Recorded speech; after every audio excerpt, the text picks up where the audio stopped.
All right. Well, that was terrible. I think I lost everybody because I was trying to set up a nice little slideshow and have better photos for everybody to check out. So I've already blown most of this, but starting over here, this is Drinking Leather. It's been a long week. It's just gotten longer. Hi, whoever just showed up. Thanks for coming back to check this out. I can't believe I don't know how to use a computer. I think I'm technically a millennial. But we're at Drinking Leather. I could really use this beer right now. And today I have this Maplewood Son of Juice Pants. Please let me know if you can't hear me, by the way. That would be helpful. This is an awesome beer. It's one of my favorites. I've also got 2 pairs of 1,000 Mile boots. So we'll go over these in a little bit. And I also have a huge box of leather swatches that I can wear. Hey, what's up, Chris? God, I'm so embarrassed because I actually tried to promote this for once and totally fell on my face. But I will make it up to you because I will be drinking and I'll get more and more loose. So Maplewood is a local brewery here in Chicago. And I think it's relatively new. I'd say within the last 5 years. I really, really like this beer. And especially now that the weather's getting warm, it's IPA season and I got to get off of my dark stouts like I did in the first episode before the failure. But I'm still like, you're probably telling I'm like super blushing. But this will be, if you come to Chicago, take a cab over to Maplewood. It's kind of in a hidden little warehouse district. But totally worth it. And they have just really good juicy IPAs. I think that's the right word to use, juicy. But what the hell does that mean? It's just delicious. It really citrusy and light and great for the weather turning around. So I'm into this. And I forgot this cool glass that I have. This is from a glass blower that is a neighbor to my dad in California. So I want to talk about this glass because it sounds ridiculous to like a glass so much, but I really like that this glass is so thick and dense and heavy. And you kind of just feel that it was made by a real person that I like a lot. And hey, Josh, good to see you, man. I just think that something that you can tell is made by a person feels different. And I have 4 of his glasses in my house that were given to me as a wedding gift. I just love them. So if you ever are able to go to a glass blower, just go in there and watch them. They're so fun to watch. It's almost like being in the last scene of Terminator 2 with the foundry and all the fires and stuff. It's really cool. But I actually used to work for this guy. I didn't really blow any glass, but since I was his neighbor, I would go turn on all of his furnaces, and then each of these cups are signed on the bottom. So that was my job. Wake up at 4 a.m. and turn on all the heat and sign all the glasses and basically prep everything for him the next day. So Pete, if you're checking this out, I love you and I love your work. It's really cool. So I got to drink more. So what are you guys drinking? And then we can talk about these cool boots. For those of you that aren't familiar, and I was trying another live stream software that I'd be able to put up all these slides and stuff so you could have a better image of the boots. But I totally don't know how all the encoding works and all that streaming stuff. So these will just have to do like this. So these I actually have 3 different pairs of 1,000 Mile boots. This is one of the older ones, and you can see I've really neglected it and super beat it up. The other one's even worse. The other one has a bunch of salt stains. So I must have been wearing these in the snow. And I kind of like beating up my leather stuff. It only turns into a problem on footwear when the moisture starts to come through, because these were actually, at one point in time, this was a waterproof leather. And waterproof leather is a really big topic But that's why I was deciding to wear these in the snow. But they just, at this point, they've lost all their ability to be resistant to water. They're more of like a sponge to water at this point. But this was a leather that they don't offer anymore on these 1,000 mile boots. These are one of the original ones, and it must be about 7 or 8 years ago they brought back the 1,000 mile boots. And in the early 1900s, these boots were really special. And they actually they brought back the exact patterns that they had 100 years ago. So I think that's really cool. I have some negatives that I could bring up about this, and I will. But I think they're really cool. Sort of old-timey work boots. So these, I believe, are called Harvest, something like that. But I also have a pair of brown Chrome Excel ones, and I love them so much that I bought my wife a pair of the black ones, which I think are probably the coolest looking ones. And I really like that they put a contrasty stitch in there. I think it looks really cool. But these are my wife's, and I bought these for her for Christmas, maybe 3 or 4 years ago. Backing up, the reason that I had bought these for her was I saw Natalie Horween, the 5th generation owner of Horween Leather Tannery. I saw her wearing these with some jeans, and I thought she looked really badass. So I decided to buy them for my wife, and she did not like it. So when she opened up these as a gift, she kind of had that face like, thank you, and kind of confused why she got these sort of tough, manly boots, which I think are great. So that was sort of the last time I tried to buy her something that I thought was cool. And now I just try to buy things that I think are kind of dumb. But I just have no taste for women, or for women's goods. But she has worn these quite a bit now. And I think she looks really awesome in them. And I'm sure many of you have seen these around. Again, on the old ones, these are just single layer leather soles, and they've started to add a cap toe or sort of like a commando sole to these in the more recent stuff. And I believe they still offer these. And I think this brings me to the negative of these boots. I think the reason that they started adding the cap toe is because this leather is the most slippery thing on earth. It's quite slippery, and I can't imagine ever being able to wear them in winter weather. However, I did wear these in the snow, so that must have just been me trying stuff out. The other thing is they're really comfortable, and I think that's because the sole is so not dense. They're very flexible. I mean, she's barely worn these, and I can bend it all the way. So, yeah. Yeah, I should probably go after what she's already wearing. But again, like I just thought they looked so badass. So I kind of want them for myself. I have so many different pairs of stuff. I might get something different. And the Wolverine people actually made a special limited run out of a leather called Dublin, which I have a swatch here of their exact leather that we'll go over later. But that boot was super, super cool. And I forget what color they called it, but it looks ridiculously nice. And I remember seeing them on clearance in certain places. So you can still probably find it, but it's pretty hard. Yeah, you probably have, I don't know I think these are like 10 in women's. So you could probably have these if you'd fit them. So anyways, I really like the 1,000 mile boots. They're comfortable. The other thing that's really interesting is they don't line them. And I've become infatuated with the concept of unlined boots. So all this is just it's a 5-ounce piece of leather, and there's no liner, and it makes it really, really, really comfortable, especially in the Chrome Excel leather. You can see that this is sort of like soft and nice. And this other leather is a leather called Inferno. It's got a bit more bite to it. It's firmer and a little bit more stiff. But this was also comfortable with no liner. So I think I'm going to try to find more unlined boots for myself. A lot of the stuff I bought from Alden, and I got those Shell Vibergs, are all lined.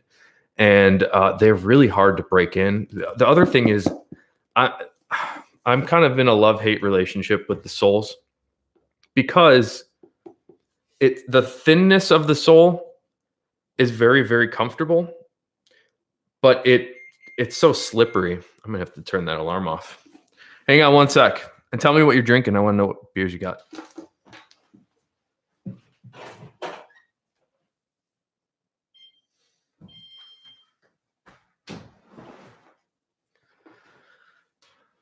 All right, we're back.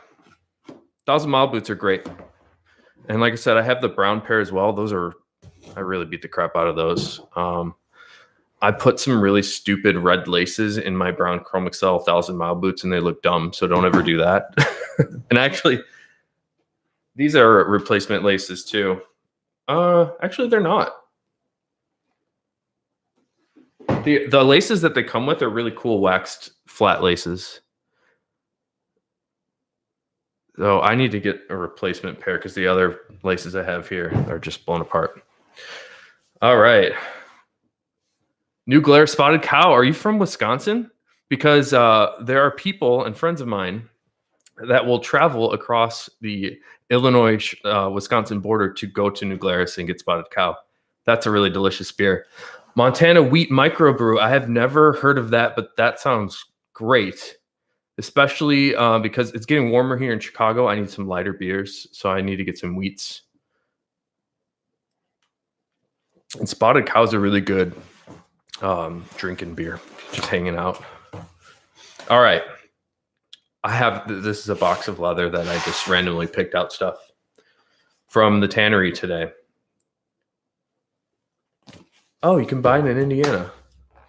I don't know. They hate Illinois. They just don't sell in Illinois.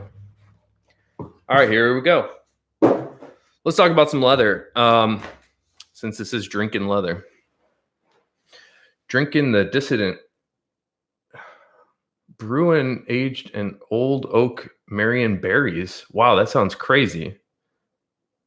Is Deschutes in Oregon? Last time I was in Seattle, they had a Deschutes location. It was pretty fun. They had a lot of good stuff. Last time on this little chat we had, I get a little upset about the industry terms for leather: top grain, full grain, aniline, seed corrected grain, all that stuff. And I actually have some real life examples of these today. It is in Bend, Oregon. Yeah.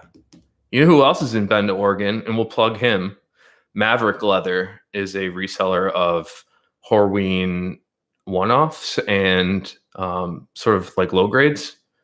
So if you're out there, he has so much awesome stuff, including some of the stuff I have here. But last time, and again, like I really wish I could put up the images I was preparing, so I'm gonna have to figure that out before instead of having a failure episode. I'm gonna have to figure that out next time. But full grain leather has a sort of high value in the world. People perceive that those words as meaning high value, and I'd say it could be, and it often is. And one of the reasons that it is you can't really hide anything. So this is full grain leather, and you can kind of see the if I hold it at the right angle, you can sort of see those little wrinkles every now and then. It's uneven and very natural, not dissimilar from the guitar I love behind me and this other bass guitar I have behind me, where you can sort of see that grain, and you can see, there you go, those little wavy, they look like little waves. And it really, really reminds me of this quilted maple guitar. And that's probably why I love it so much. For a bootmaker or a shoemaker, this amount of inconsistency is often a huge problem. So they can't cut 2,000 pairs of boots in a consistent way with this amount of variation, although they probably could, and you wouldn't care, and you'd think it's awesome. That is Larry David.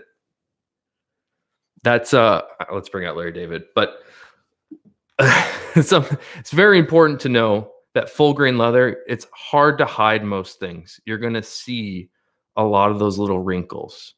that I think are awesome. But the challenge, again, for somebody like a Nike or Timberland, it's really hard for them to be able to make a consistent product when you get any amount of variance, because on the shelf, you can't have 5 pairs of the same boot all looking a little different. And I'll bring up Larry David in a second because I think that poster has a funny story. The other thing is you know, I was talking to George Vlogos from Oak Street. He said once a year he makes a special run of the trench boots in this English tan Dublin leather. And I keep asking him for a pair, so I should ask him again. But the thing that's interesting is, see how when I flex it, the color starts to change quite a bit, very dramatically. And I'm looking at it on my screen. It's a little less yellow and orange in person. That looks more accurate. Even then, it looks a little red on the screen, a little orangey and a little red. It's not that vibrant in person. It's a little bit more. I read it more of a yellowy tan. But the thing about shoe making is when they form this leather over a last over your shoe, they're actually going to stretch it out and pull it. It is a pull-up. This is a pull-up leather. So when you start to stretch it, a lot of those natural inconsistencies often get highlighted. So did I just find one there? See that little dark spot? So that would be a little bit of a inconsistency there. Surprised that happened. Usually that doesn't happen.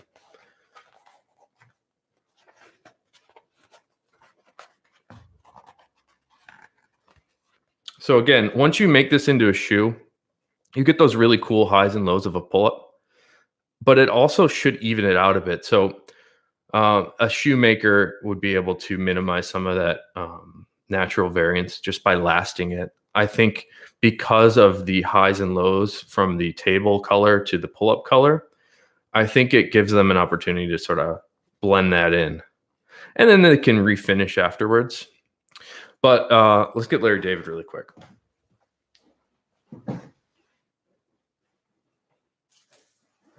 I'm a big fan of Seinfeld and an even bigger fan of Curb Your Enthusiasm.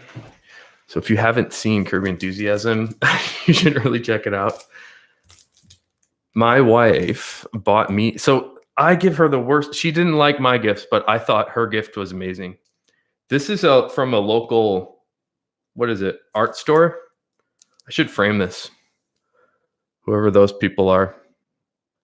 What does it say? Raff Pop artwork by Meredith Hoagland. Shout out to her because this is a really cool little painting thing. And I really should frame it. I suck. Look at my empty walls. I have a bunch of photography that I've printed on canvas and framed. But I need more art. And actually, I commissioned an art project from an artist or a painter in California for some old-timey Ashland art. So it's going to be sort of like a Art Deco-y, like a postcard from the 1920s with our wallet in the middle and the Chicago skyline, and the sketches that she's made look absolutely incredible. So hopefully that will end up right on the wall here and you'll be able to see all of it. But my wife bought me that for a gift, and she knows how much I love Larry David. So she gets me the best gifts, and I just get her things she doesn't like. I need to be a better husband. So back to this Dublin. So the Dublin leather has become a recent hit at Horween. We've got some other hits. The Chrome Excel is a very large hit. Obviously, the Shell Cordovan is a massive hit. This is Shell Cordovan. It has that really bright luster. And interestingly, the Dublin leather is made with the same vegetable retannage mixture that we use in the Shell Cordovan. So we take those same tree barks and we make a sort of tea out of it, and we tan the Shell Cordovan for 2 months in the pits. You may have seen another video I did on that. That's a really sort of a magical process, but we use that sort of tea made out of tree bark, and we use that same tea to retan this Dublin leather. So you get a little bit of that vegetable tan Shell Cordovan characteristic in here as well, but it's not made on that dense fiber layer that the shell cordovan is. The other thing that's creating this pull up here is we've actually taken that tannage, and when we tan it before finishing it, it's actually called Essex. And we like to think of these tannages as sort of canvases that you can finish in multiple ways. So an Essex canvas that you finish with oil is a final product called Essex, and it's really beautiful and nice, and it has a really rich, soft feel. And then the Dublin leather is the same canvas as the Essex, but we finish it with a hard wax, and it's almost like a paraffin wax. So it gives you a really great luster. I don't know how well you'll be able to see the shine here, but it has a almost like shell-like luster to it. Very shiny. And for me, I love the just the natural variance in all this. Which Dublin wallet did you get? Did you pick up a Herbie or a Fox? I think those, we have only made those two styles. But my buddy, because I love this Dublin leather so much, nice. Those Giant Foxes are great.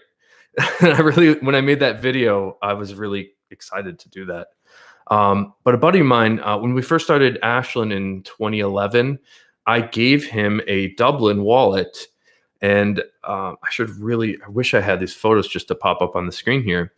But I gave him this wallet, 8 years ago now. And the more he's worn it, the cooler it gets. So every time I get to see him, he makes fun of me because I always ask him to see his wallet. And we compare Herbie's. And but that Dublin wears in amazingly. His is so dark now. It's almost like this dark.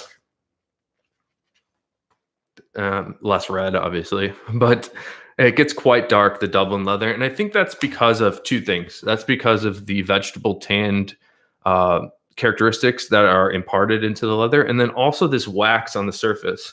So I'm going to so if you can see here, I've pulled it up. So it's quite light there. And if I take the back side of my fingernail and just sort of rub over it, see how dark it got back in there again and really filled in? That's what happens with the action in your pocket. So your pockets are actually acting like a self-polishing thing. And actually, I've learned something recently that you should avoid. So I've been trying out, we'll keep going through Dublin in a second, but I've been trying out a different veg tan leather on my Fat Herbie. Hopefully I didn't show you my credit card numbers there. But this is actually in the pits where we tan the cordovan. This is the piece of leather that touches the shells. So in the pit, it would be hanging in there like this. And above it, there's just two of those shells. So it gets the same tannage in the pits as the cordovan. So it's very dense. And I messed this one up. Do you see those little dark spots there? By the way, these are called veg strips if you want to buy them from Horween. But this like awful looking dark spot, I've done a couple things wrong. So it started to warm up here in Chicago. I think it was 80 degrees the other day. And I started to walk on the trail here, and I walked about 5 miles and got a little sweaty in my jeans. And I think that's exactly what's happened here, is the color from my denim has started to rub off onto this. I will make a video of how to get rid of this. And I haven't done it on this leather, but there's a product called Sapphire Renomat that's incredible. I've seen people have sent me photos of wallets that their children have drawn all over in markers and crayons, and they use this Renomat product, and it brings it all out without ruining the finish on the leather. So you still retain that sort of natural leather look, and you just get rid of all the crap. So I bet that will get rid of this. So that was a little sidebar there, but even on shell, that will work on shell.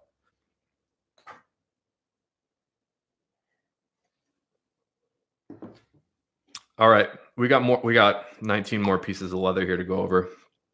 By the way, I want to encourage everybody to ask questions, because I could have just as easily made an awkward video of me just standing here by myself, just talking about this stuff. But it's much more fun for me and probably valuable for you to ask any question you want. I got nothing to hide. The only thing I can't talk about are trade secrets. and I know where that line is. So I will get up to the line of trade secrets and stop there. But everything else, I will tell you, anything you want to know about Horween, anything you want to know about Ashland, it's all an open book. All right, Dublin. So that first one was English Tan. I think it's incredible. I love English Tan Dublin. I'm going to be releasing more products in that color because I love it so much. This is another super, super beautiful piece. This is a color called Russet Brown Dublin. And you can see how old this actually was a cutting from 2012. I sort of went through the archives and pulled out these pieces, but look at the luster on that one. I've got in front of me here, I have two soft boxes. So there's one of them and there's the other. And you can really tell how shiny this one is. But even more interestingly, when we were talking about those full grain characteristics, you can really see that natural variance inside of this, especially when I put it right up to the light like that. In person, you don't see that. It just looks cool. But when I blast it with light, you can start to see some of the variance in there. Any plans to start working on the Pueblo leather from Italy? No. And I have a really easy answer. Part of the Ashland philosophy is to only use Horween stuff. It's the reason we started doing, reason we started making wallets is because I wanted to carry the Horween stuff in my pocket to see how it aged over time. But I will admit that there are many amazing leathers in the world that can do. There are tanneries in the world that can do many things that Horween cannot do. What Horween is great at is the things that I love, and it's probably because I'm biased and work there, but I just love how it ages. I want to see how the stuff changes over time. And I really like, I mean, for me, it's all about the analog to this guitar. I love seeing that like quilted look. It looks like water to me. And this reminds me of that, where you get to see that natural highs and lows in the wood. I just like randomized stuff. So this has an amazing pull-up too. And tying it back into the 1,000 Mile boots, 1,000 Mile Wolverine made a special run of 1,000 Mile boots in this color, and it's awesome. Which part of the leather is this? This is, I'm not sure where this was cut from, but looking at the back side of it, I can tell you that it looks like it was cut from a tight section of the hide, meaning it's in the bend area. When you start to get more towards the bellies or the armpits of the animal, or even the necks, the fibers on the backside tend to get less tight. This is quite tight. I wonder how well this will show up in the camera, but it's quite tight. Let's see if there's any. Most of the ones here I have are very tight. I don't have much that's. We probably wouldn't have cut large panels like this for swatch books out of crappy areas. But this is a steer hide that was most likely cut near the backbone. Vegavus says, my boyfriend wanted to ask about Pueblo leather. My question is, could you recommend a good horsehair brush for cleaning and polishing? You know what? That's an awesome question because I bought this on Amazon. It's okay. Rallian, I have a bunch of different horsehair brushes.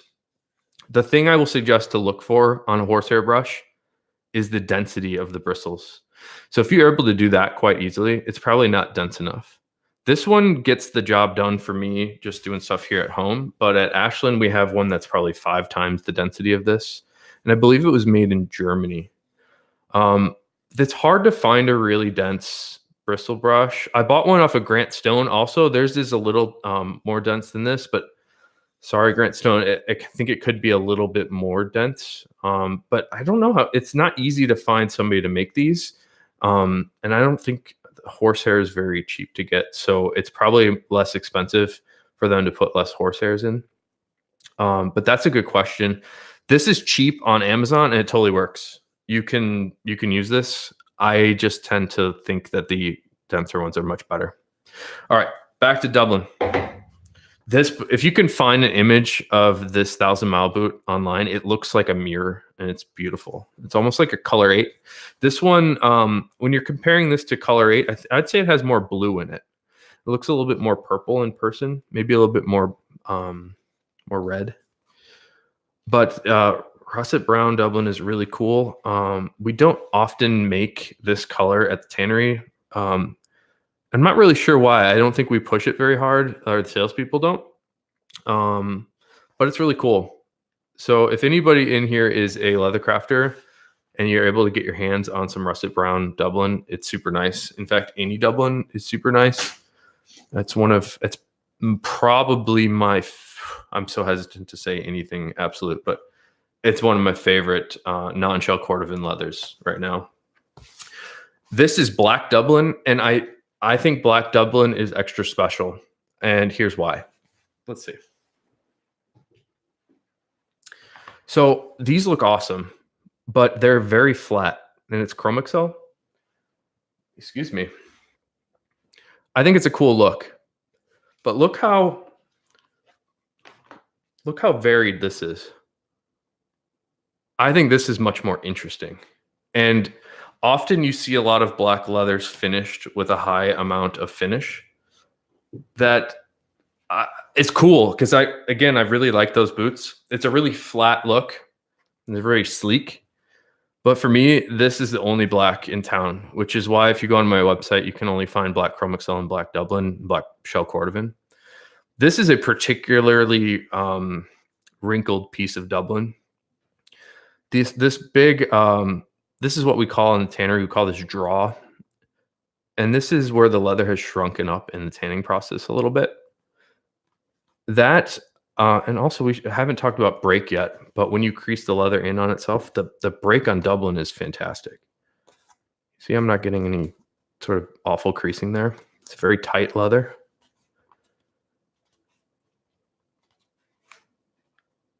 Oh, I pronounced your name right. That's great. I get sidebar. We do this. You may have gotten a personal message from me. If you've ordered off of our website, I try to send out a personal message to every single person because I really, really sincerely appreciate all the support that we've received. So I try to give back a little bit and just want you to know that how much we appreciate you. But I get a lot of, I'm so bad with pronouncing names that are, if you can tell they're from Singapore or Japan, and I just suck. I suck at it every time. So what I've started doing is looking it up on Google as I'll type in their name and look up how to pronounce it. But back to this Dublin. So this draw right here, this is something at our final sort stage at the tannery that we would actually downgrade for.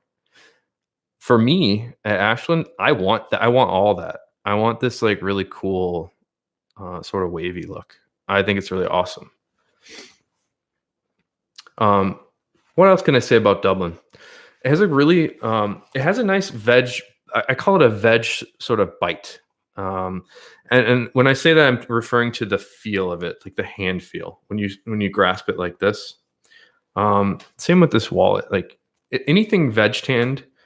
This is an extreme example of what veg sounds like. But if you want to know if you're touching something that's veg tanned, it will make this noise. It sort of has that like. It's kind of if you're wearing this as a wallet, it kind of sounds like you are wearing diapers, but that is a sign of a true veg. Here's another little key case that was proto I did a while ago, but this has the same. They all have that sort of squeaky sound, and the Dublin also does. Huh. I'm having a hard time getting this one. But usually that sound, you can hear it a little bit there. It's a little less squeaky. But that sound tends to indicate like a veg tan leather to me. And when I talk about the feel and the bite of it, it's like a snap back that when you grasp it with your hand, the leather comes back to you. Like it when I let go of it, or when I relieve the pressure, it just comes back to my hand. And to me, that's like a veg characteristic. It has like a snap to it. And I know I'm using these words that make no sense, but that's just how in my mind, I feel it. I call it a veg bite. Like it has a bite to it. It's sort of snappy as opposed to like really drapey and soft. Something I want to talk about, I'm going to do another one of these tomorrow and hopefully not fail the stream. But the one I'll do tomorrow, I want to go over the differences between veg tan leathers and chrome tan leathers. This is a little preview of that, but the veg stuff has more of a bite to it, where chrome tan leathers tend to be softer and drapier. But there's also things that I'll tease you with called combination tanned leathers, so we can do sort of the best of both worlds. So that was all the Dublin. Do you guys have any questions about Dublin? Also, it smells really great. I don't know how to describe the smell. It just smells like real leather. Like I kind of like a new car smell, but that smells like finish to me. And this smells the opposite of that. And here's how we'll look at the break one more time. When you flex it in on itself like this, see how tight that break is? There's sort of no dense crease or coarse creasing. They're very fine creases. So when you're wearing your shoe and you're walking like this, you're never going to get that awful creasing as long as the shoemaker cuts the right piece of leather for the vamp. Dublin. I probably shouldn't have started with my favorite because it's almost all downhill from here.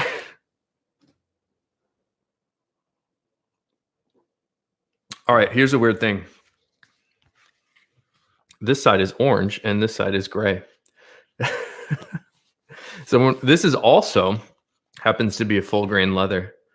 And I know you can't tell from the camera there. Excuse me. Those beer bubbles. I know you can't tell from the camera, but if I look at this, I can see very fine hair holes. I can see the grain of the leather, but I can also see that it's been filled in quite a bit by finish, which is not necessarily a bad thing. Some really good feedback from somebody last week that wanted me to mention about end uses for these types of leathers. So somebody this is not a good example of a dress shoe, but if you see grain and you see those little hair holes where the hair once was, that is a full grain leather. And if you see a lot of finish on it, you might often see something we call a finish break. So it sort of looks like it cracks. Like, gosh, I don't know if you can even see it. Yeah, it's like what's happening is the finish layer is actually delaminating from the fiber layer of the leather. Now, that's not necessarily bad. It's just a different look. And it tends to be a look that you often see on dress shoe. And the reason being is that for a dress shoe, we want a really consistent, sleek, clean look. And you often have to cover the leather with a good amount of finish to achieve that look. Excuse me. This beer. I think I found a flaw in the format here of drinking beers and talking.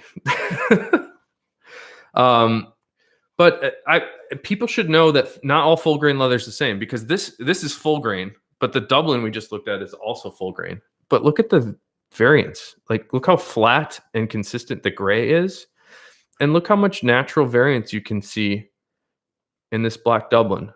So full grain doesn't tell you anything. And that's why I get so upset with the marketing spin words.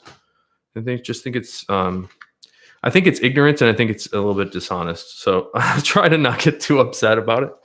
But so this was something that we did a sample for a large company called Adidas years ago, and I think they were making sneakers, and they wanted, when they etched this leather, they wanted it to show orange wherever they etched it. So if they were to, and actually I've scratched this a little bit. Let's scratch a little more. See if I can get some of the finish off. I've actually got some custom projects right now for this leather. It's kind of cool look, but you can see once it scuffs, it starts to show the orange, which is kind of cool. So that was the idea that Adidas was going for. And the only reason I want to show this was to show that full grain leather can be fully finished too, and not necessarily nice. It's just a different look. But the other takeaway is this backside. You can see this is what we call the flesh side of the leather, as opposed to the grain side of the leather. So sort of like the back side and the front side of the leather. It's important to know that you can mill dye. Whenever something is a color on the back, we call it mill dyed. And when we get to the Chrome Excel leathers here, you'll see a little bit of the difference. But you can mill dye a leather or drum dye a leather all the way through. So all these Dublins, let's see. you can see on the Dublin here, like this black was drum dyed black. So if you're looking at a pair of shoes, you can look at the tongue, like on these 1,000 Mile boots. These are black, but you can tell that this was not drum dyed black. Sort of not a big deal. And a lot of people, especially on this black, I've seen some amazing Vibergs where this has been scuffed quite a bit. It looks awesome. You don't necessarily need it drum dyed. However, often drum dyed, it signifies a higher quality because it's much more time intensive to do. It's a lot easier to run a big, huge batch of this color and put black on top of it, as opposed to drum dyeing a special color of russet brown Dublin like this, which you can see was drum dyed this color on the back. Hey, Ray, dude, good to see you, man. I need to have you come over and do one of these chats with me because I think it would be really cool. And I probably should have invited you in person, but it'd be really cool to have your knowledge and experience of finishing leather to come in here and tell everybody what's up with leather finish, because I'm a very low level of understanding of leather finishing. And I think a lot of people here would get a lot out of that. But everybody, I'm going to call out Ray. Raymond Fernandez here in the chat is a finisher at Horween Leather Company. He's fantastic. And if you have any questions about leather finishing, you could probably chat him up in the chat there. And if he's nice and feeling good, maybe he'll answer. But I really want to get you in here, Ray. I've got plans to bring in the chemist from Horween next Thursday to do one of these chats with us to tell us exactly what's up with the leather tanning process and what makes something different than something else. So more knowledge, the better. I'm trying to bring it all in here. So drum dyeing is interesting. All the Dublins are drum dyed.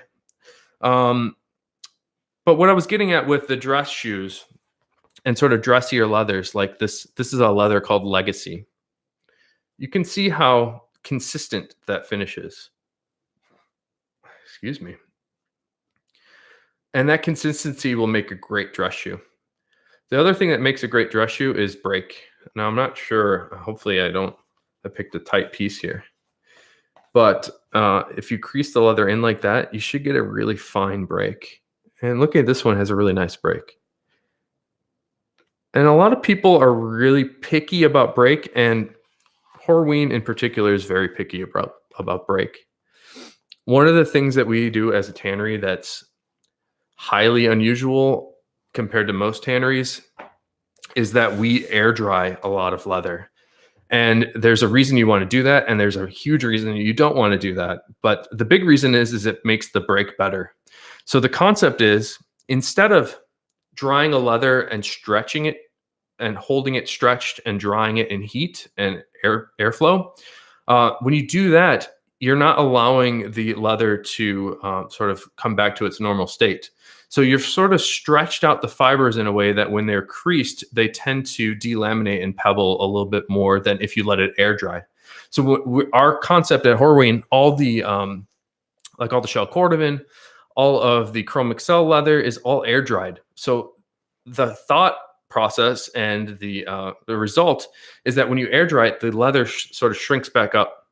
So when you crease it, there's less room for the layers of fibers and the layers of grain to delaminate and give you that pebbling look. So that's the concept that we have going. And the reason that nobody does that is because it kills your yield. And every tannery in the world is making money based on their yield.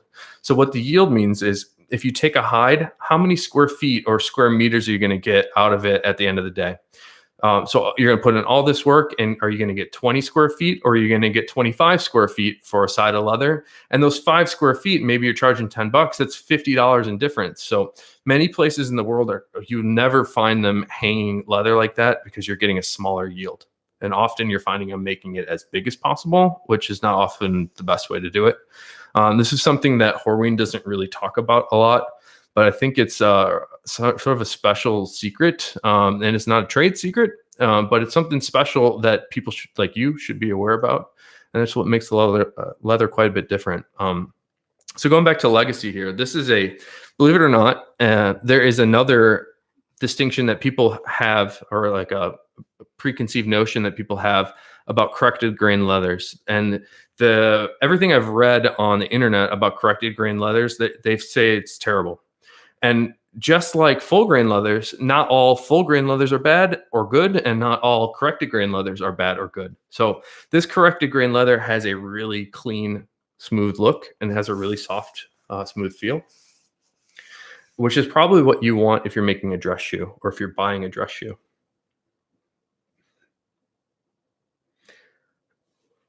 I'll get to the questions in 1 second here. But I think that's really important. So this leather has been corrected, and if you look very closely, you can still see a bit of the grain, but it is much less pronounced. And I wish I had like a mega HD camera here to stream with. But I'm looking over at the Dublin right now, and it just looks grainy. I can see more texture to it. It has more variance. And then when I compare it to the Legacy leather, it's much less variant. So I actually have a dress pair of shoes out of these that I'll bring out tomorrow. They look like a it's almost like a Frankenstein shoe. It looks like a dress shoe with a casual leather on it, and I like it a lot. But it's not a very clean look. So that's a reason that a lot of dress shoes are made with a corrected grain leather. So let's get to the questions here. What, if any, are the characteristics of the leather that would be considered inferior and should be avoided? That's a really good question. I don't have a lot of awful leather. I don't think I have any awful leathers here. And you know what? Let me show you this shoe because it's not breaking very well. So if you look at the toe on this 1,000-mile boot, and I've worn the crap out of these, so don't read too much into this. But if you see a shoe on the shelf that has that amount of creasing, don't buy it because it's going to crease even worse. This one started off looking very tight like this. And I've really, really, really beat these up, and you're getting sort of we call this a junky break. So I would say that would be one thing to look for. Also, these are full grain and they're not dress shoes, but you can see some of the variance in there, although a lot of this is just like me scratching it. So that's hard to read into. For me, the biggest thing when I go to a store, and most stores don't have great stuff, you kind of have to go to specialty stores these days to find really good leather boots or shoes or anything. But I do look at the finish quite a bit. And to me, it's very easy to see because all I see every day for at least 10 hours a day is leather. And I can see finish. So if you can visibly see finish, I guess let me back up. It's purely subjective of what is good or bad. The junky break, I would say, is bad for most people. I don't think most people don't like that. Some people don't care. I'd say junky break is bad. Don't buy junky break leather. But the other thing is, for me, like, it's a taste thing. So I like this guitar. I like that bass that I can't point at. I like seeing the grain. And if it has a really interesting grain to it, I want to buy it. If it has a very flat finish, more often than not, I don't like it. So I would consider that inferior for me, but probably not for you. And if you want to see what finish looks like on a piece of leather, look at any leather car seat. All that stuff is super finished, and it doesn't look like this. It doesn't look like leather. It looks like a paint. It kind of looks like this. It kind of looks like this orangey gray thing. It's very finishy, and it looks very much like paint. So at a certain point, it becomes more paint than it is leather. And I try to not do most things with that. And it's for aesthetic reasons, but also the finish layer will start to separate from the rest of the leather, and it will give you something called a finish break, which is often unpleasant. The other thing is it doesn't age very nicely. So on something like a wallet that we make a lot of, this won't change. It's just going to look like that forever unless you scuff it and scratch it like I did right here. So I don't know if that was super confusing, but to summarize, it's subjective. What makes leather good or bad? Often you can, if you're buying something that's expensive, that's not a lot of Italian stuff. I don't think the price is justified, but if you're buying something that's made in the US, that's more than 350 bucks, it's probably pretty good leather. But just look at it. You know, if you like the way it looks, then it's good. That's really the end of the story. I've got some more legacy here that's interesting. So again, this is a leather called Stone Legacy. Kevin, we'll talk about pebbling in a second because there's a couple different types of pebbling that's worth talking about. Another color of legacy here. This is the stone. It's really, really hard for any tannery to get a gray color and keep it looking natural. This is about as good as we can get, and to me, it looks brown. So if you're using a lot of veg tannins in the retannage or in any part of the formulation, it's hard to get a pure gray. And even with chrome tan leathers, it's hard to get that gray in there. It's just a really tough color. So this is interesting to point out for that. And I'm also noticing that this color has quite a bit of pull-up. Usually we try to avoid that on the Legacy. I'm probably going to eat my words here because this has some pull-up too. In a perfect world, this would be it would be more flat in color to achieve more of a dressy look. But I'm not really sure. I don't really remember in 2014 when this piece was made who we were making it for, because every piece of leather at Horween is made to order for a special customer, and they all have different requirements. All right, we're on to the most popular non-shell cordovan leather. I've got some black Chrome Excel here. So this is pretty cool. And the reason that this one is special is because it's mill dyed. So when this gets scratched and scuffed, you probably won't see it. But the other thing is this, I think, even though this is different,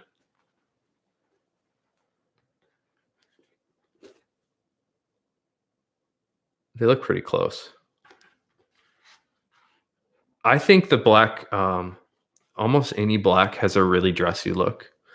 But the Chrome Excel, because we do a polish on it to give it that awesome little sheen that it has, because we give it that polish, it sort of has a dressy look inherently. And that's analogous to correcting the grain.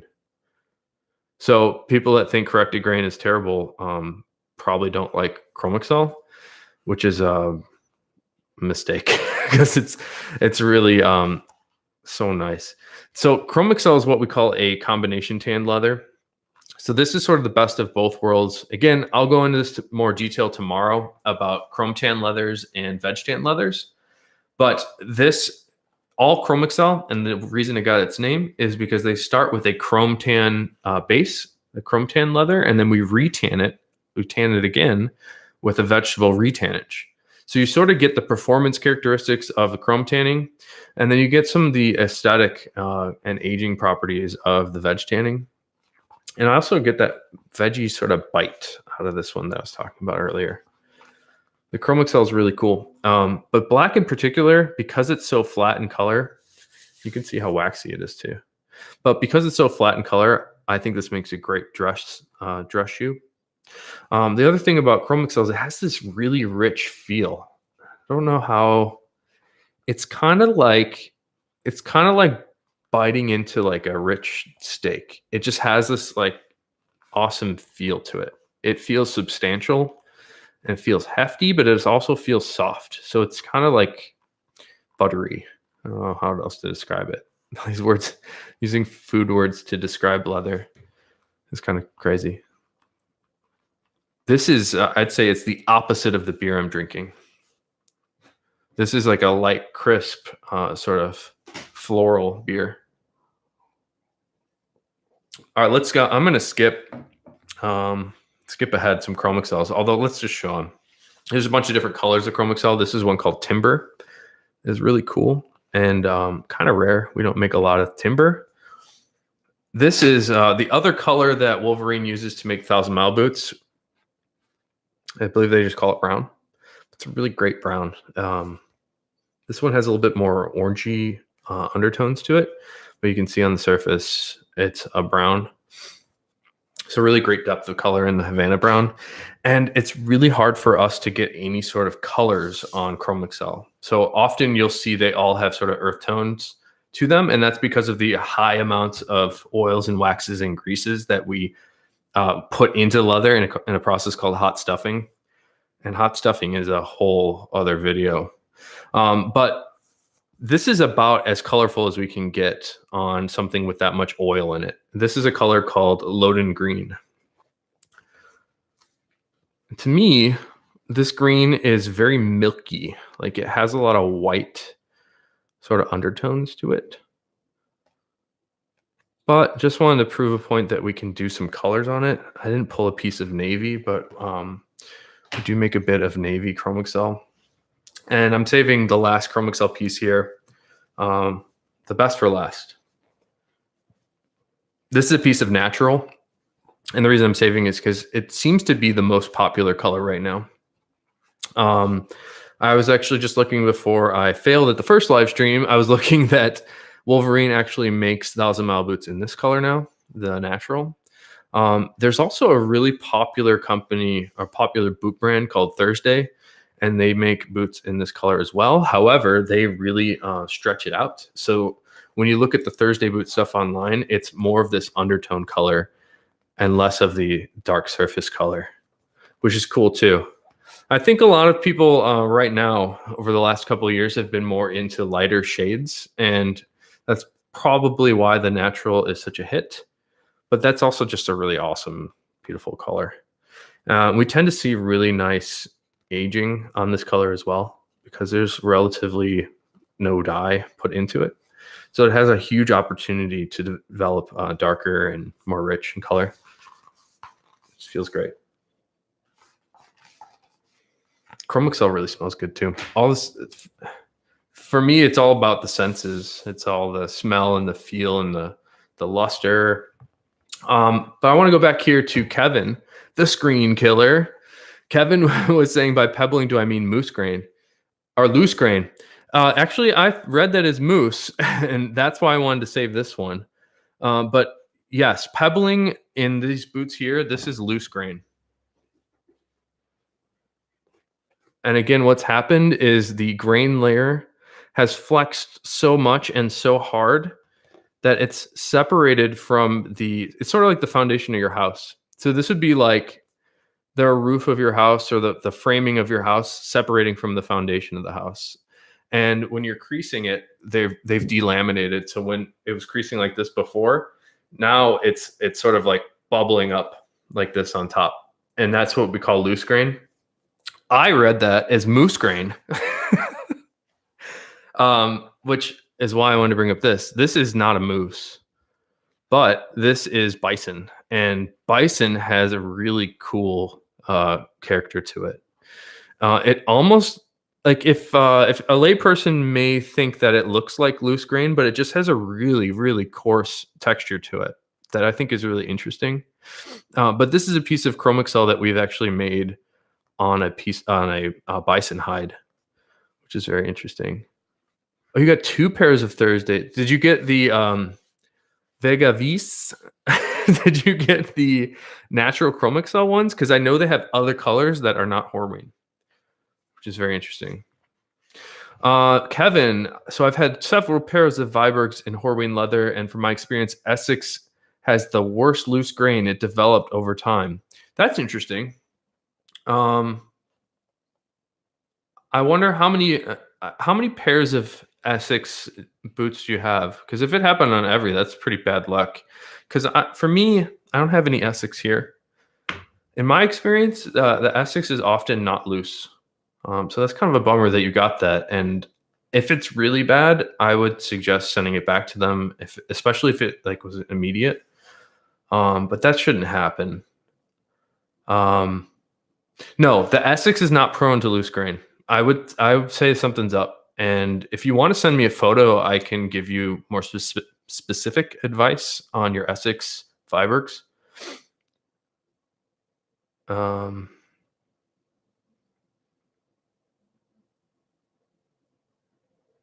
Yeah, so Vega Vis, those colors, neither of them are Horween stuff, but I have one of my bandmates has a pair of those in non-Horween stuff, and I actually think they're quite nice.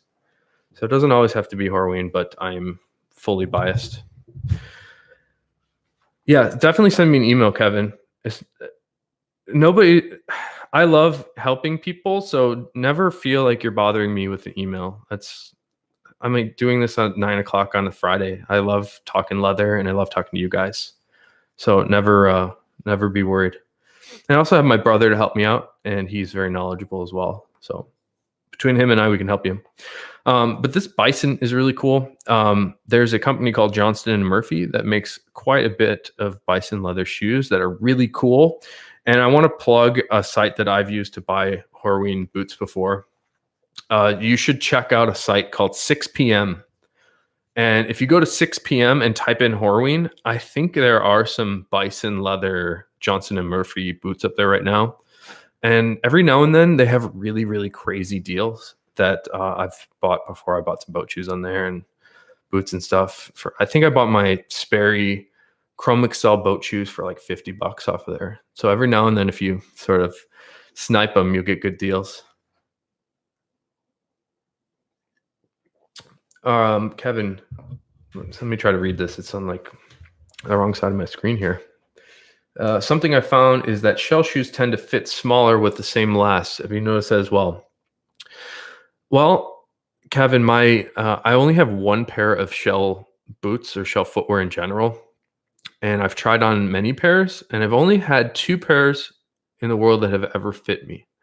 And I think that has a lot to do with the last itself. But if you have the same shoes on the same last with different leathers, my suspicion is that the shell, because it's so dense, is not stretching. The shell doesn't stretch very much, if at all. So my suspicion would be that they're afraid, and they should be afraid, to pull that shell cordovan over the last very hard because it will crack.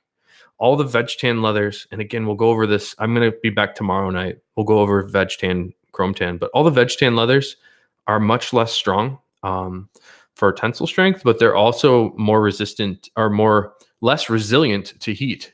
So a lot of shoemakers can't use any steam to form the leather over the last with the cordovan, or they might be able to do that on some other leathers. But what I've noticed on my Vibergs, man, those Vibergs are tough to beat it or to break in. They're the exact opposite of these 1,000-mile boots.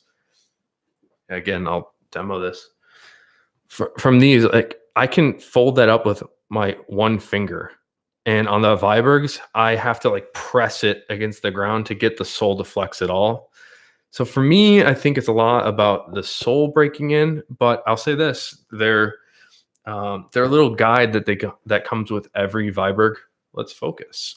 The guide that comes with every Viberg pair is very accurate. When they describe it as give it a month to break in, that seems pretty accurate. I've actually had a real hard time with my Vibergs, although I think they fit properly. I'm having a part like right at the arch of my foot that is rubbing wrong, but the more I wear them, the better it gets. So I think it's sort of like the stitching breaking in a little bit. Hey, Kevin, I actually have, I don't have any chamois here. I have something very similar to chamois. Horween does make a chamois, but I believe that is a generic term. So chamois could be made by another tannery as well. The Horween chamois is like a nubuck. It's a little bit suede, but we put a lot of oil on it. So it has a really rich, oily feel. It smells like oil, but it also will track. So you could like write your name in the suede on chamois. I know Viberg does a lot of stuff with chamois. They make really great stuff in the chamois. There are a lot of other places too. So Kevin, I hope that helped. I don't know if it did. Yeah, check out Viberg. I think they've done some like limited release stuff on chamois. Oh, cork. Yeah, you know what? That might be that. It's like the Viberg stuff is so dense. Maybe it is the cork, and that's got to be why it breaks in, because I'd imagine that cork will compress quite a bit. So that's a valuable insight. I don't think these 1,000 miles have any cork, and if they do, it's very little. It seems very soft. It's interesting. It's interesting because I feel like the Viberg stuff is more substantial. It feels right. It feels like a tank. where the 1,000 Mile boots just feel comfortable and easy. Like they just feel like different worlds, even though they're both work boots. So I don't know. My mind is confused. Let's get a little bit farther here. I still have like 10 swatches to look at, but I wanted to bring up. This is a really interesting piece for some of the reasons we were talking about. This is a leather called Calico.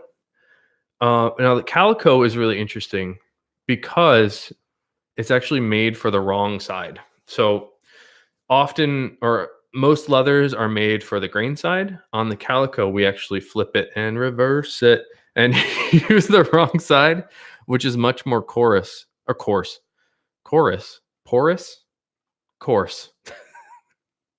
a lot more coarse. So this is like a very coarse suede that you should be able to get some tracking on. I'm sure you can see that a little bit. But the Calico is really great. I know that Filson had a line of bags made out of Calico. David, I haven't even finished this one beer. I did stop at the liquor store on the way home. Oh, there's the whole beer. But it's a decent sized guy. What is this? 16? Doesn't say. It's probably a pint. But yeah, only one beer. I don't drink a lot these days. I really, really enjoy beers and whiskeys and wines, but like I must be getting old because I can only drink like 2 of them or 3, and then I'm broken and I feel it the next day. Stand up slowly. So yeah, I'm planning to do just one of these unless we get really into a conversation. I might go grab another one. But I think the Calico is interesting just because of that reason. We're actually using the wrong side.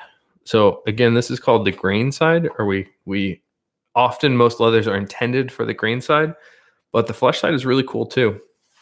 And it's sort of like the reverse shell cordovan, where it was intended for the shell side, but the flip side has a really cool look too. So for me, again, Filson has some cool stuff out of this. I know that Meg makes some really crazy boots and shoes, and they've done some stuff out of this. Timberland has done these. A lot of places have used this flesh side of the Calico. And the reason I wanted to bring it up was sort of relating back to that grain and corrected grain, Anlin leather. It doesn't always have to be grain to be cool. So this is actually not grain at all. This could be made on a split. And I actually took a video today. Maybe I'll post it on Instagram later. But I took a video of the splitting process today at the tannery. And what we do there is we take this leather and we feed it through a machine, and it thins it down from the cross section. So you'll get a really thin piece on top and a really thin piece on the bottom. A lot of tanneries will just buy the bottom, which is a byproduct for Horween. They'll buy those from us and make it into suedes. So at Horween, we don't process any splits. They're not bad. You can find really fine split leather. In fact, there are many dress shoes that you probably like that may or may not have been made from a split. But at Horween, we always have this. And one of the things that having one of the reasons to have the full cross section of all the fiber layers and the grain is you get a lot higher strength. So if I were to slit this leather and try to pull it, this particular leather, I don't think I'd be able to rip at all. It has a very high tensile strength. So the Calico is very cool, especially if you want like a less refined suede. Although this nap on this is a spearmint Calico. The nap on this one is much finer than that last one. But I've seen some really cool clogs made out of these. And again, it's not really intended for the grain side, although the grain is cool. It's very naked, has no finish on it. And you can see because we've tumbled it, we're actually getting some of that loose break. But often that loose break, if it's consistent all over the hide, will look really cool. So I think sometimes pebbling can look really nice. But this feels very velvety. It's super, super soft. It tracks really well. You could probably write my name in there. Feels great. Again, Filson did a bag out of it, which is kind of a crazy thing to do. I don't know if I've seen many suede bags, but I think it was like a throwback sort of vintage thing. I think they used to do a lot of online bags back in the day. And what do we have here? This is navy snuff suede. Okay, this is the opposite of the calico. So this is the grain side, and this is the flesh side. It might be hard to see on the camera here, but on the grain side, see how it kind of looks like chalkboard or something? It kind of has a chalky look to it. It feels great, by the way. This is a leather called snuff suede, and what we've done is we still have the grain layer here, but we've given it a nap, and we've done that by buffing the surface of the leather with a bit of sandpaper. So unlike on the calico, where we've finished the backside of it, we've done the reverse on this, on the snuff suede. So this is the flesh side of the calico, which has a fine nap, but when you suede the grain side of the snuff suede, it's much, much, much finer. In fact, I can't see any of the fibers at all. I can see that it's a lot smoother, but it still does track. I can see my finger changing the color of the leather like that. So that's something called a nubuck, which is a weird word that I don't really know the origin for. But all it really means is it's corrected on the grain, but it's made to be suedey without while still having that grain layer there. So we've sueded the grain on it. So navy snuff suede is really cool. I've seen some awesome like clogs out of these, which are really neat. We can do brighter colors on the snuff suede as well because there's less oil content to it. The other thing that's really cool about snuff suede is that it has a lot of veg retannage in it. So this, in particular, this lighter shade of coral, will actually age quite well. So this, I recall years ago, so this was 2013. Even before this, I remember we were making this specific color for a company that made a lot of belts. So if you were to imagine a belt backer with this, it ages really, really nicely. All of the snuff suede that Horween has, it's sort of like a super suede. It just is, it has that nubucky sort of suede open look and feel, and it has a tracking, but it also ages really well, and it has a grain layer, and it's really strong. So it's something sort of interesting about the snuff suede that most people, most tanneries don't have a suede that ages nicely. And again, we can do, I'm getting such a dirt all over my table here. But this is another bright color on the snuff suede. And again, because we don't have a lot of those oils and greases and waxes, we can get a lot brighter shades. And remember earlier we were talking about drum dyeing. So this one's almost exactly the same color on both sides. This is the grain side and this is the flesh side. Might even be hard to see on the camera. You see how it says a little bit dirty, but you see how coarse that is? And then on the grain side here, let's see, it's sort of suedey, like a really cool suede, and a lot finer than the flesh side. And I got one more piece of snuff suede here. This is ebony brown. You can also see that this one was mill dyed, which is pretty cool. So lots of snuff suedes. I don't know how familiar people are with the snuff suede that Horween does, but this has been a big product for them for, gosh, probably 80 years. They used to sell a whole lot of snuff suede to a whole lot of companies. And somebody earlier was asking about chamois. All chamois is from Horween is this snuff suede leather, but we put oil on it. So you get an even more rich sort of suede look and feel, and it tracks even better. It looks really rugged. Chamois is very neat, and it actually adds a little bit of pull up to the leather as well, so you get some highs and lows. I think is really cool. So that's actually the last piece here, and I don't have much more of an agenda. But if you guys want to talk about anything else, definitely let me know. I've got so much little bits of leather on the table now. It's gross. Ugh. I'm going to vacuum. Let's see. Kevin. Chamois. Chamois is not waxed. It's oiled. It's the industry, like a leather buyer for a shoe company would call it an oiled nubuck. It's sort of like the term in the world, nubuck and oiled nubuck. There's a lot of really inexpensive oiled nubucks in the world. But the Horween stuff is just nice. My job at Horween, you know what's funny is I don't have an official title there. But most of what I do for them is the way I see it. And I'm sort of left to my own devices most times. One of my biggest functions is expediting leather and orders. So we ship about 100 to 150 unique items of leather, line items of leather each week. And I have to make sure that all 150 of those get through the tannery on time, which is a really big challenge. But the other thing that I've seen myself, my role at Horween is bringing the 114-year-old tannery into the current century. So for example, when I got there, there was no email. And I got there in 2006. And now you can see I'm live streaming about a 100-year-old tannery on the internet, which is crazy. But they would never imagine to do this at the tannery. And that's sort of why I'm doing it in my spare time, because I think there's an awesome history and an awesome story and awesome leathers to share about that I don't think is being filled properly.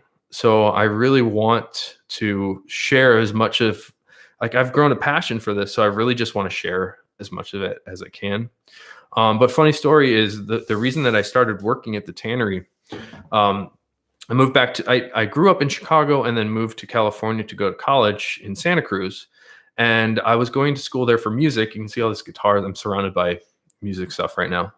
But I went to college for music in Santa Cruz, and they kind of played a game with me. I was a third-year student there, and I had needed one prerequisite to get into like a pool of more classes to get the degree. And in order to take that one prerequisite, they asked me to wait a year to take it, because the class was full.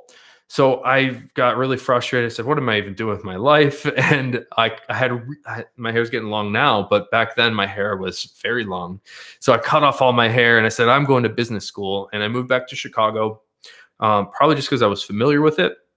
And I went to school here in Chicago and I got a business degree. But while I was going to school, I needed money to live.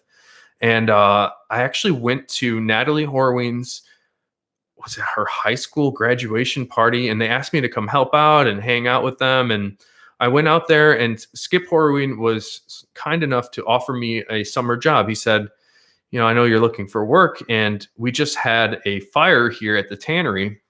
And all of our formulations are kept on paper. It was a really scary experience for me. So he said, Phil, I would love if you would come in, because I know you're kind of a nerd.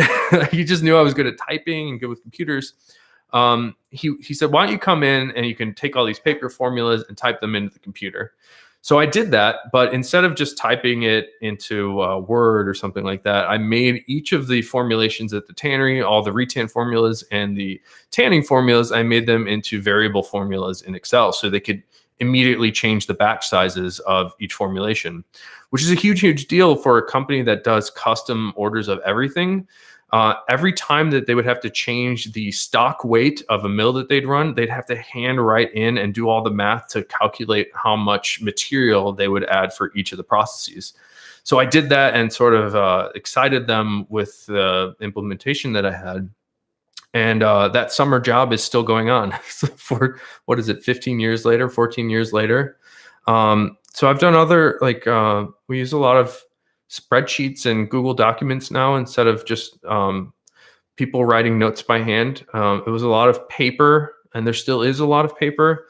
It's really hard to move a company that's been doing something the same way for 100 years and it's worked. It's really hard to convince them to do something differently because it's scary and it's been working for 100 years. So I'm just trying to make little steps to improve things, like giving people email accounts. And we actually set up a Slack last year. So there's little things that I'm trying to implement there. That's the way I look at my role at the tannery.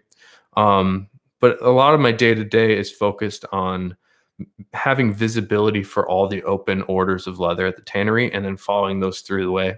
I'm sort of a generalist there. I know a lot about the leather, but not nearly as much as my business partner, Dan, or Ray Fernandez, who was in the chat here a little bit ago. He knows so much more than me about finishing leather. I know nothing about chemistry, which is why next week I'm going to bring in a chemist to come chat with you guys about any tanning questions that you have. He's gone to a tanning school in Scotland, and he has a degree in chemistry, and he's been purchasing all the materials at Horween. He knows all about this stuff, and I think that would be really cool for him to share with you guys. But let me go to the next question here because I hate talking about myself. Thank you for bringing that up, Vegavis. I can't take all the credit for Horween doing that because Nick Horween has done an amazing job.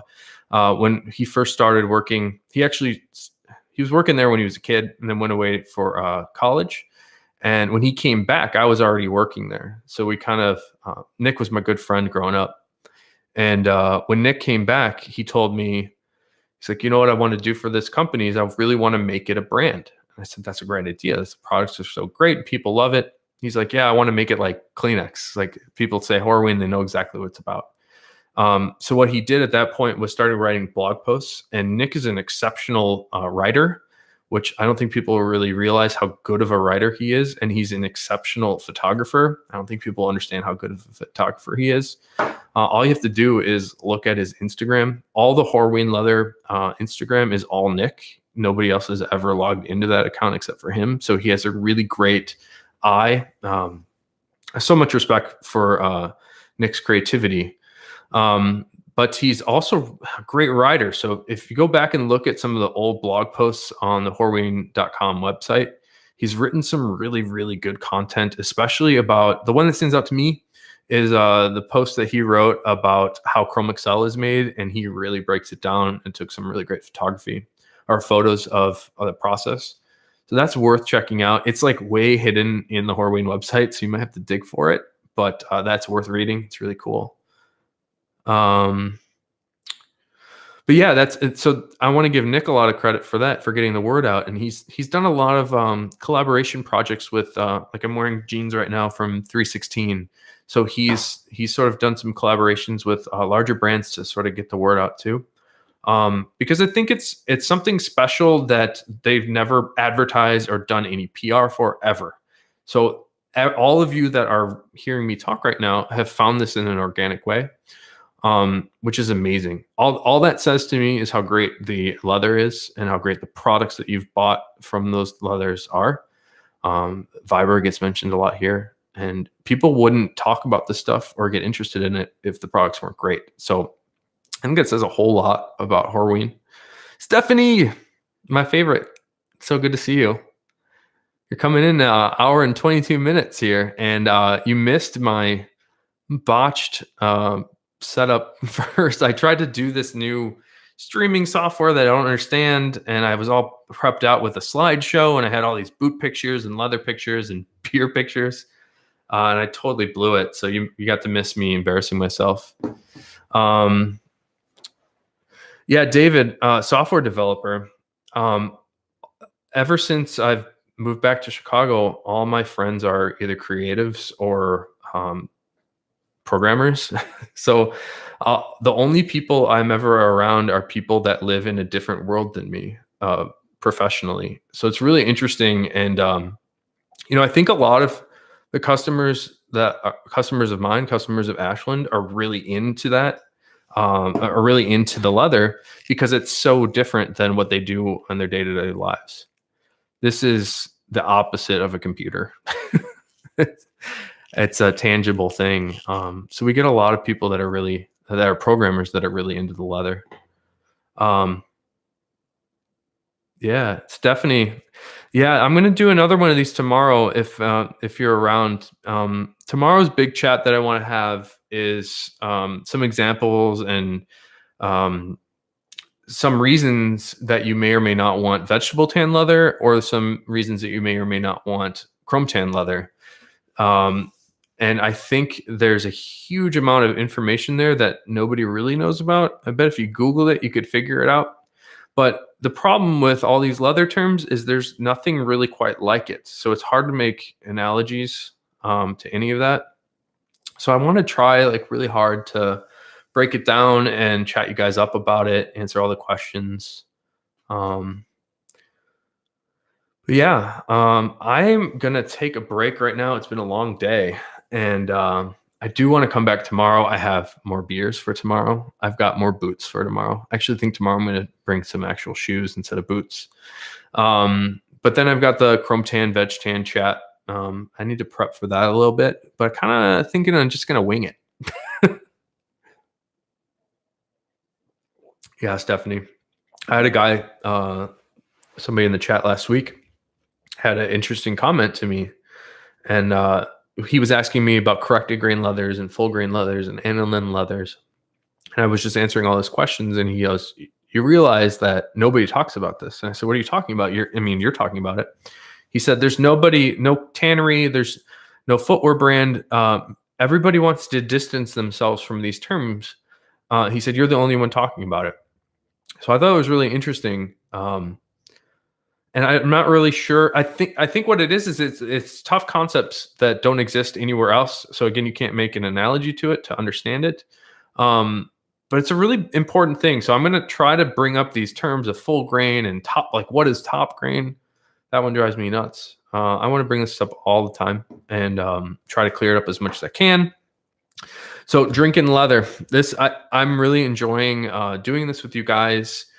This is the beer I had today. I should keep talking about them. They're neighbors of mine here. They're in, I live in Logan Square, Chicago. And this brewery called Maplewood is also located here in Logan Square. And this beer is called Juice Pants, or Son of Juice Pants. I love their little icon. And it's super delicious. It's an IPA, but it's like an unfiltered, I think that's what they call it, like an unfiltered American IPA. It's really sweet and citrusy. It just people always use the word juicy. It's like a really juicy IPA and super delicious. I don't know. They're very small, so I don't know how much they distribute outside of Chicago. The other things that you can look forward to. So I've got a chemist coming on that works at a leather tannery, Horween. I'm going to try to get Ray Fernandez, who is in the chat here, to come talk about finishing leather. That's going to be great. I'm going to get Dan, my business partner, in to talk about all the vast amount of knowledge that he knows. But I'm also really good friends with a lot of the breweries here in Chicago. So I might try to set up one of these at the brewery, and maybe we can check out some of what they do and try to draw some analogies to leather. And it'd just be kind of fun to go back to the brewery and drink all their beer. But I think I'm going to wrap it up here, guys. I really want to answer any other questions if you have them. But again, like all this drinking leather stuff, it was sort of a shower thought for me. I said, I really want to do like a live thing, but I need sort of a format. And I think the format of beer, boots, and leather is a really nice thing. And what makes it fun for me is being able to chat with you. So if that's it, guys, I really appreciate you being here. This is a record amount of people for me having shown up, and I need to do a better job of setting up the live stream next time. And it sucks that I actually tried today to get people to come here and chat me up, and then I totally dropped the ball. So I'm very embarrassed. But it's been a pleasure. And if you guys have any other things that you want to know about, you can always message me on Instagram. You can message us on Facebook. You can contact me directly, and my email, it's Phil, PHIL, at ashlandleather.com, and I will answer you directly. And I'd love to hear from you. So if you guys have any questions, don't hesitate to reach out. And thank you again for coming and hanging out. I don't know if I might do another beer tonight. I'll report back tomorrow. And yeah, again, tomorrow I'm going to do this again. I'm not really sure what time I'm going to be free. I've got some band practice that I got to do. But you can expect me to be around in the evening tomorrow if you want to just hang out. That'd be really awesome. All right. Thanks, David, Stephanie, Vegavis, who else? Kevin. You guys are great. Thank you so much, and have a good night. See you guys.